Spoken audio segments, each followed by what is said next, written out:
pendahuluan. Bab 5 menekankan pentingnya upaya sistematis dan menyeluruh dalam pemberantasan korupsi yang tidak hanya menjadi tanggung jawab pemerintah semata, tetapi juga melibatkan partisipasi aktif masyarakat.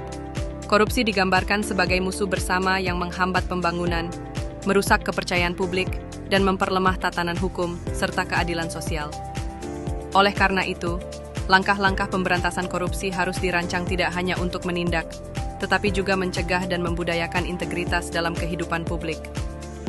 Upaya pemberantasan korupsi.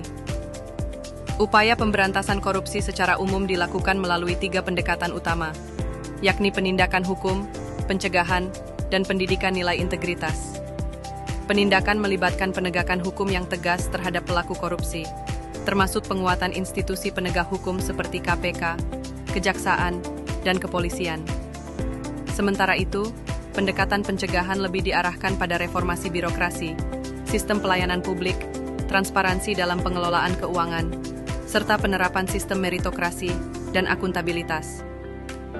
Selanjutnya, pendekatan pendidikan menjadi aspek penting untuk membentuk budaya anti korupsi, khususnya di kalangan generasi muda.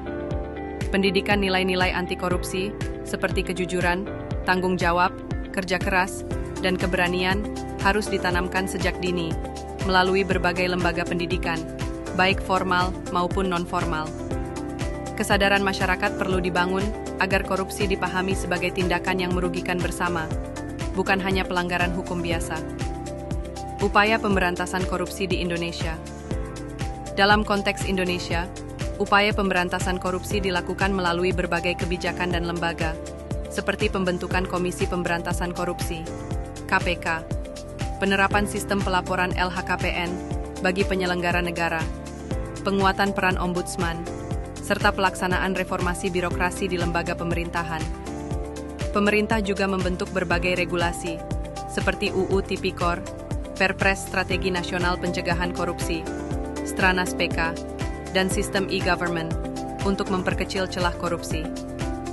Namun demikian, tantangan besar masih dihadapi dalam pelaksanaan upaya pemberantasan korupsi di Indonesia, termasuk lemahnya penegakan hukum, kurangnya integritas aparat penegak hukum, serta resistensi dari pihak-pihak yang memiliki kepentingan dalam status quo. Oleh karena itu, diperlukan sinergi yang kuat antara pemerintah, masyarakat sipil, sektor swasta, media, dan akademisi untuk bersama-sama melawan korupsi.